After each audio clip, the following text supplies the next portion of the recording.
Today, I'm going to start work on the 4 columns.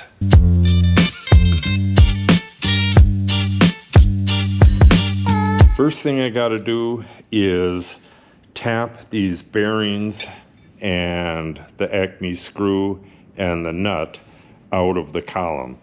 I'm going to go clamp them into the vise across the street in the machine shed, and I'm going to cut a little chunk of dowel.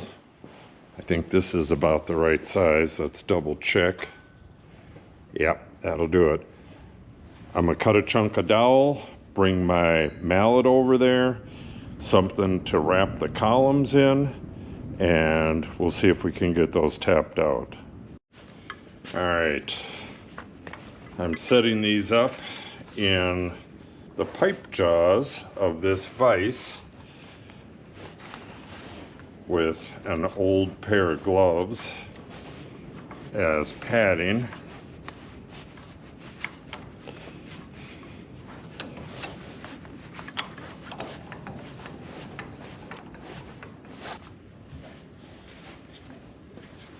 All right, here we go.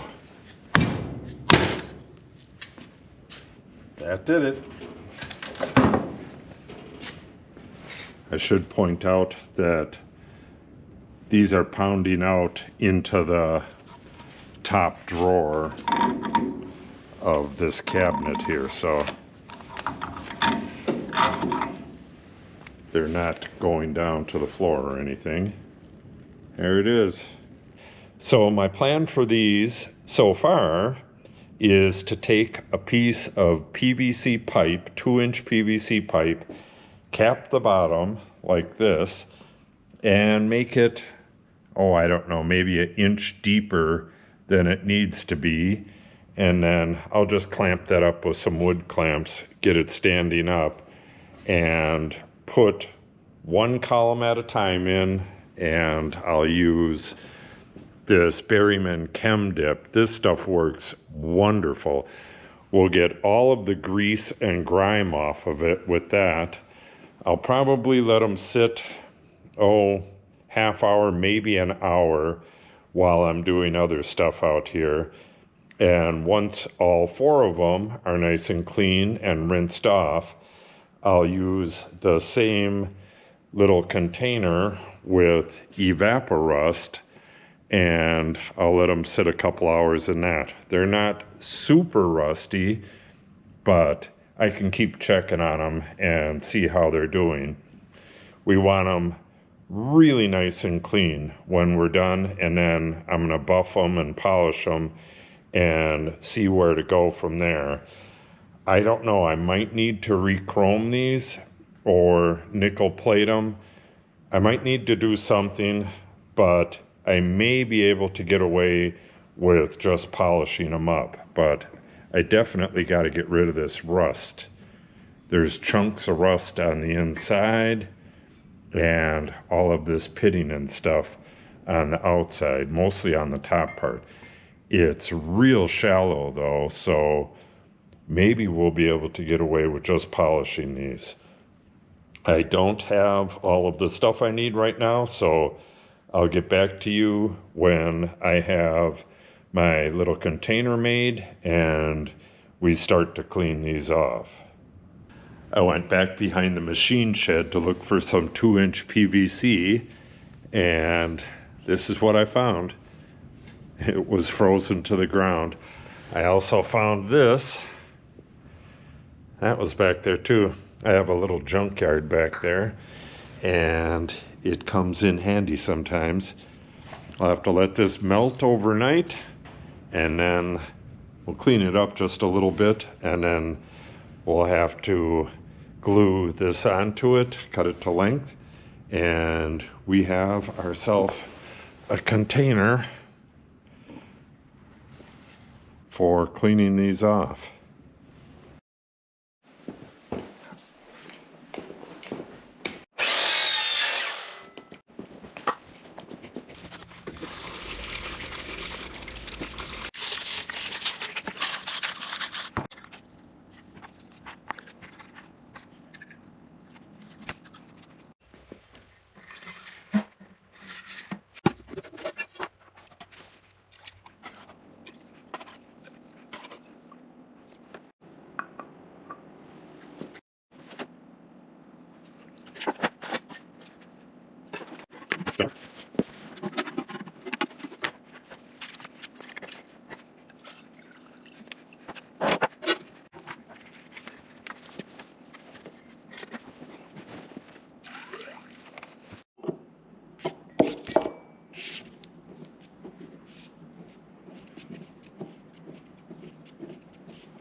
Well, this one is coming really easy. Last one gave me a few more problems. Well, not really problems, it was just stiffer. We'll get these shafts all nice and cleaned up, and this will have real nice smooth operation for the rest of its life.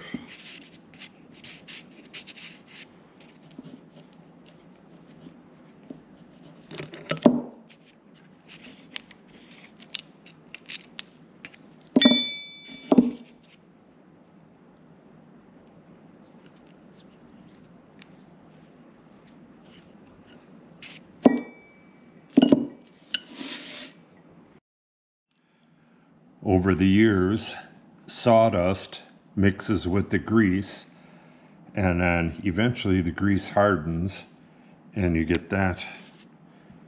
That was on top of this lifting lug here.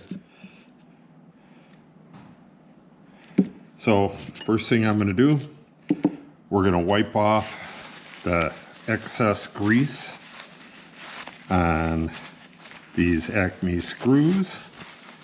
Then we're going to scrub them up with some super clean degreaser, and then we'll rinse them off out under some hot water, and then we're going to put these in the Berryman's and the EvapoRust and get them nice and clean.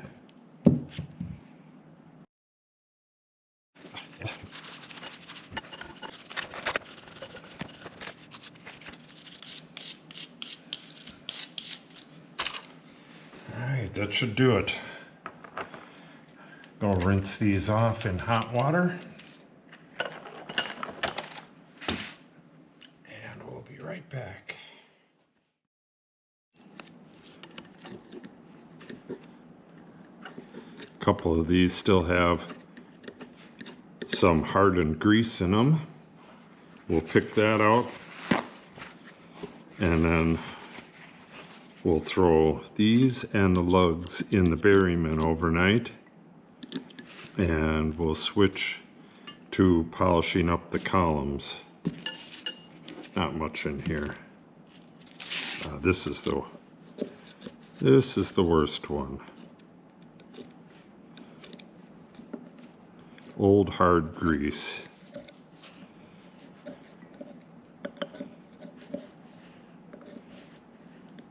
Old hard grease mixed with fine sawdust.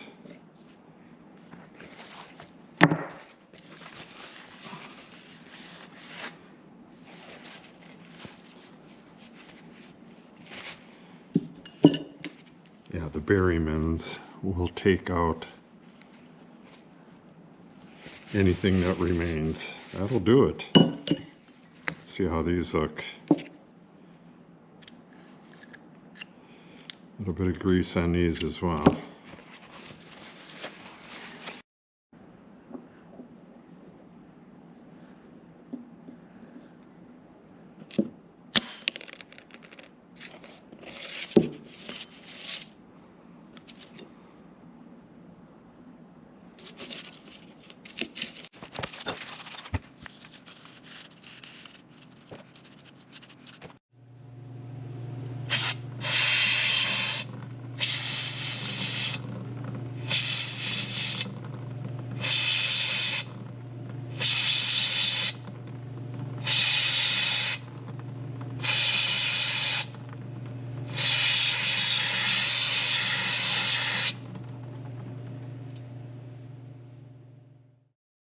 Okay, I got the chain and the bearings completely clean yesterday.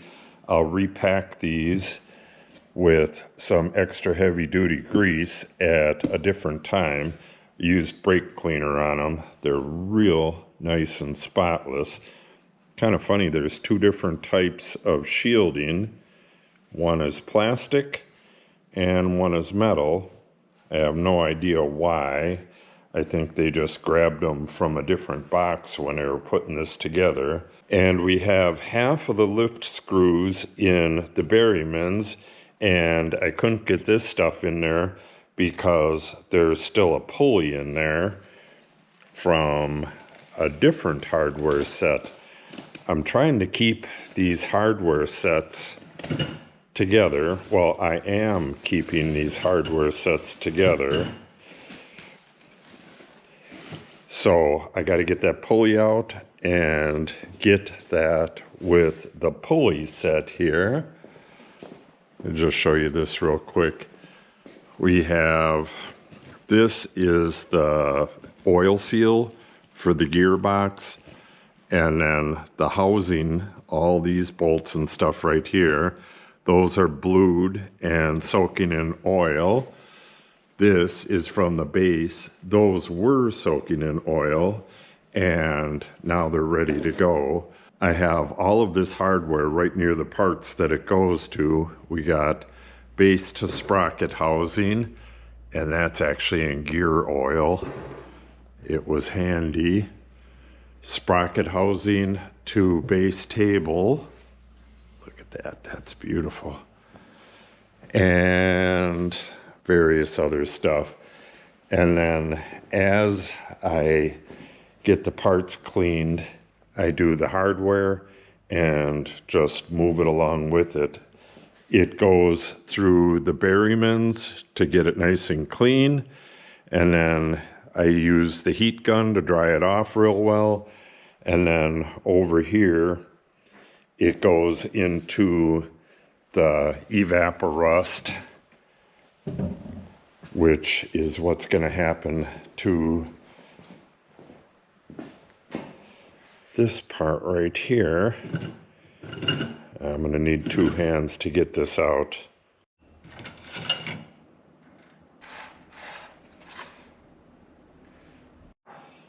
Okay.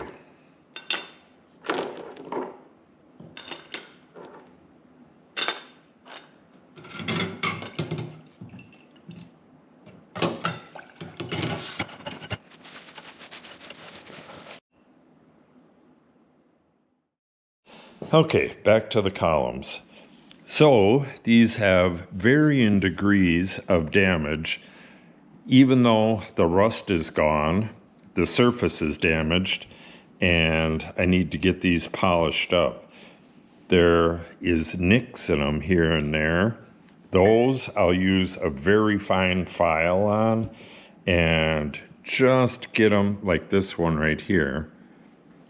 I'll just file that until the nick is gone, and then I'll go back over it. I'm going 320, 400, and 600, and I'm going to leave off at 600, and then I'm going to work in, where is that?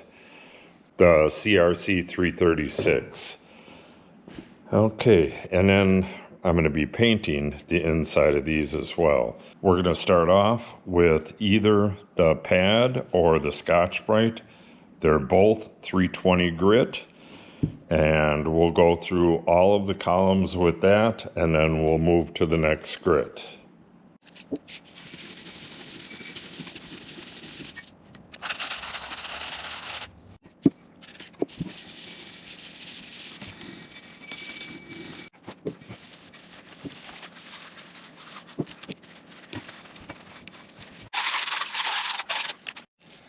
Okay, we're at the final grit, 600, and from here, I'm going to take a file and get rid of some of these rough edges. The machining on some of these is really rough, even the edge here, and I've cut my fingers a couple times, so we'll file that smooth. Then I got to take the brush to the inside, and then we're going to paint the inside. A lot of work on these things.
So I started this video on the columns exactly a month ago.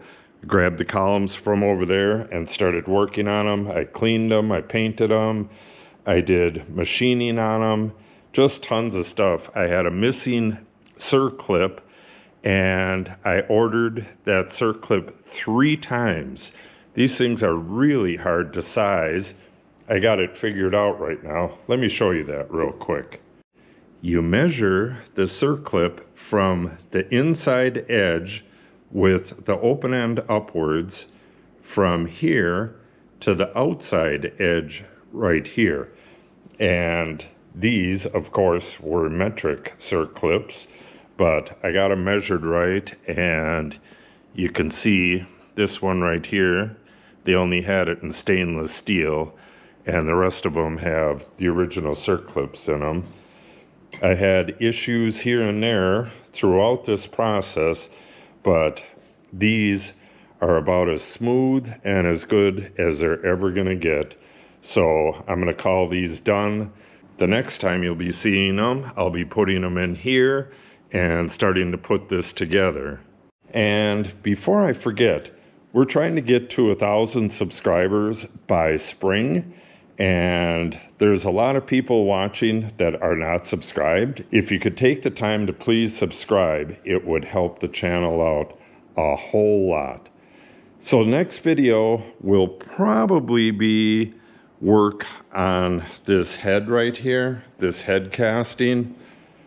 We're going to take the last of the parts off, get stuff blued, get rid of any rough edges, get this painted, and get things ready to start putting it all back together again. So if you could click that subscribe button and help us out, it would be greatly appreciated, and we'll see you in the next video.